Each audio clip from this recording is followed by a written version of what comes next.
क्या हाल है? बैठो तो।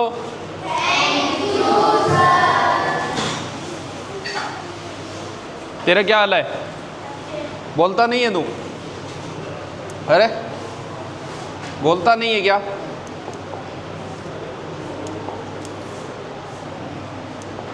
तैयारी कैसी चल रही है ये बताओ? हैं? और सभी गुरुजी कैसे हैं? पीटते भी हैं? बिल्कुल नहीं पीटते? अच्छा, बिल्कुल भी नहीं। आपको बताना था नवोदय, नाम सुना है क्या? अरे वाह, अभी हमने नवोदय की फ्री कोचिंग करवाई थी। आप क्यों नहीं आए थे? कितने आए थे? अब देखो, बाकी आप क्यों नहीं आए थे? पूरे राजस्थान से बच्चे आए थे यहाँ, और आप क्यों नहीं आए थे? अब नवोदय में क्या होता है पता है? आपका खाना, आपकी पढ़ाई सारी क्या होती है? फ्री होती है। वहाँ एनसीसी का भी होता है, बढ़िया टीचर होते हैं। हमारा चूरू ज़िला, एक ज़िले में एक नवोदय होता है।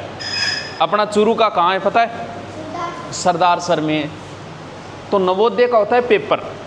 पेपर के लिए पहले भरे जाता है फॉर्म। आपका फॉर्म भरा जाएगा कितने तारीख से? 7 जुलाई से, यानी भरने शुरू हो गए। कब तक चलेंगे? 31 तक। ठीक है। इसके बाद में आपका होगा पेपर।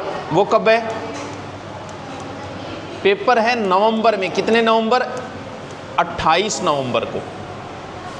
फिर आपका रिजल्ट आएगा लगभग मार्च में, और फिर आपको मिल जाएगा नवोदय स्कूल। कौन सी क्लास में होगा? एक तो 5वीं के बाद होता है, एक 8वीं के बाद होता है। अभी जो 5वीं में, आप 5वीं में हो? 5वीं वाली तो हो? हाँ, तो तभी बताने के लिए आया हूँ। 5वीं और 8वीं का है। जिस बच्चे का जन्म 2015 और 17 के बीच हो, आप सबका इसी के बीच है ना? हाँ, तो आपका जैसे ही 5वीं पास करोगे, फिर 6ठी क्लास में आपको नवोदय मिल जाएगा। फिर 12वीं तक आपका क्या रहेगा? सब कुछ हरी, और अच्छी पढ़ाई होती है, अच्छे हॉस्टल होते हैं। तो अब आपके फॉर्म में क्या क्या? आधार कार्ड सबका बना हुआ है क्या? नहीं बना हुआ है तो बनवा लेना। इसके लिए आपका क्या चाहिएगा? आधार कार्ड भी। पेपर अगर आपको नवोदय में नहीं भी जाना है मान लो, तो भी आपको फॉर्म भरना है, पेपर दे के आना है। क्यों? इससे आपको पता चलेगा कंपटीशन का पेपर कैसे होता है, OMR कैसे होती है। आपका ये सिलेबस जैसे ही होगा, उसके तुरंत बाद आपको 1 महीने दोबारा पढ़ाएंगे नवोदय वाला, जिसमें आपके क्या क्या आता है पता है? रीजनिंग आती है, पर्यावरण आता है।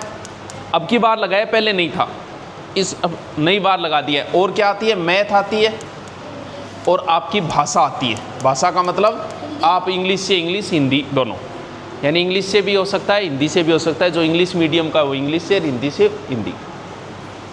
अब आप अपने पापा को जाके बोलोगे कि मुझे भी नवोदय का फॉर्म भरना है। फॉर्म शुरू हो गए, ठीक है। पेपर देना नहीं देना एक अलग है, लेकिन फिर भी आपको एक पेपर दे के आना है। आपको पता चलेगा कंपटीशन में कैसे प्रश्न आते हैं, किस टाइप के। आपको जैसे ही 5वीं का सिलेबस हो जाएगा ना, जल्दी करवा के 1 महीने दोबारा पढ़ा देंगे। ठीक है। अब बता, तेरा क्या प्रश्न है? बता, किसी को कुछ पूछना है? कोई प्रश्न नहीं है? बता। नवोदय एडमिशन नहीं है अभी। 5वीं में जो बच्चा है, ये 5वीं वालों का है। अभी 6ठी में एडमिशन के लिए आपका पेपर होता है, यानी अभी जो 5वीं में वो भरेगा, तो अभी आप फॉर्म भरोगे, फिर आपका रिजल्ट आएगा। इतने में आप 5वीं पास कर लोगे, मार्च तक आपका रिजल्ट आ जाएगा। फिर 6ठी क्लास में वहाँ एडमिशन हो जाएगा, अगर आप इस पेपर को पास कर देते हो, मेरिट में आ जाते हो। और 8वीं की अभी तारीख आई नहीं है, अभी 5वीं वाली तारीख आई है। ठीक है। और बता, अभी नहीं होगा। पेपर में पास होने के, मेरिट में आने के बाद ये 5वीं आपकी कंप्लीट होगी, फिर 6ठी क्लास में वहाँ जाओगे। और बताओ, किसी को कुछ पूछना है? अब पापा को जाके बता देना, रफ में ये लिख लेना, फॉर्म भरे जा रहे हैं। पेपर होगा 28 नवंबर को, और रिजल्ट आएगा कब? मार्च में आएगा आपका रिजल्ट। और ये है आपका सिलेबस। ठीक है। सबको भरना है फॉर्म, लिख के पापा को भेज देना। ठीक है। ठीक है। चलो